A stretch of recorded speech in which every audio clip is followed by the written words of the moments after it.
गोलंदाजीसाठी गोलंदाज तयार होत आहेत. यावेळेस सुंदर फटका बिटवीन द गॅप बॉलला खेळलाय.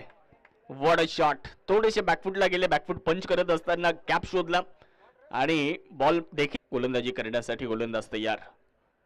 शॉर्ट बॉलचा वापर करण्यात आलाय परंतु आउट. चांगली गोलंदाजी करावी लागेल. ओहो यावेळेस स्विच हिट करण्यात आलाय. What a shot. सुंदर फटका. यावेळेसचा बॉल हवेत आहे आणि इथे देखील नशिबाची साथ मिळाली आहे फलंदाजाला. बॉल निघालाय सीमारेषा. याही वेळेस वा अफलातून फटका. बॉल सीमारेषेच्या पलीकडे. यावेळेस गोलंदाजाला आसमान दाखवलंय. षटकार.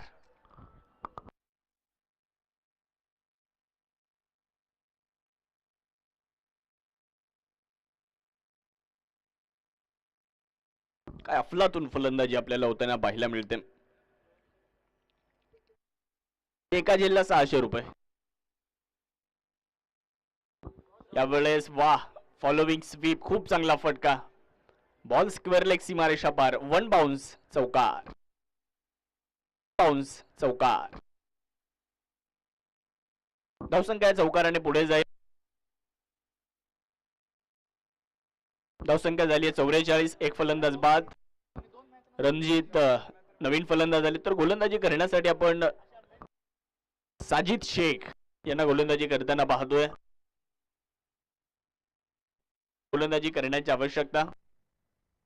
शॉर्ट बॉलचा वापर केलाय परंतु तितकाच दमदार स्ट्रोक आपल्याला पाहायला मिळतोय. गणेश यांच्या बॅट मधून बॉल जाईल सीमारेषा पार. एक शानदार चौकार.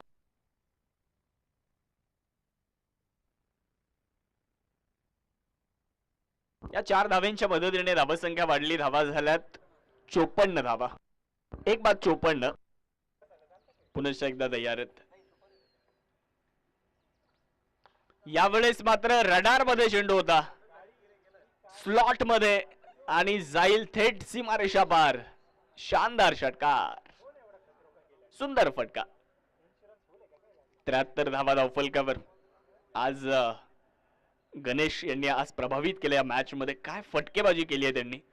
पहिल्याच ओव्हर पासून त्यांनी खूप चांगली बॅटिंग केली आहे. 42 धाव्यांवरती ते नाबाद फलंदाजी करताना आपल्याला पाहायला मिळत आहेत. काल या 42 वर ते नाबाद आहेत.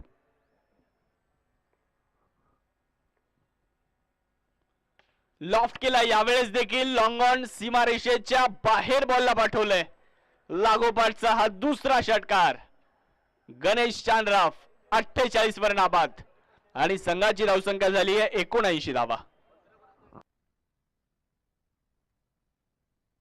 हर्षल यांनी देखील एक अर्धशतक अगोदर पूर्ण केले आणि आजच्या दिवसातलं दुसरं अर्धशतक इथे आपल्याला पाहायला मिळेल का पाहूयात. शेवटचा एक बॉल आहे. 48 पर्यंत नाबाद आहेत. यावेळेस देखील आक्रमण आणि हा चेंडू देखील सीमारेषा पार. अर्धशतक गणेश चांद्राव यांनी पूर्ण केलं. एकदा जोरदार टाळ्या यांच्या फलंदाजीसाठी. अप्रतिम खेळी इथे पाहायला मिळाली आहे. खूप चांगली फटकेबाजी. आज मैदानाच्या चौफेर त्यांनी फटके खेळलेत. इनिंगचा खेळ संपलाय. 6 ओव्हर संपल्यात. धावसंख्या 85 आकड्यावर आणि जिंकण्यासाठी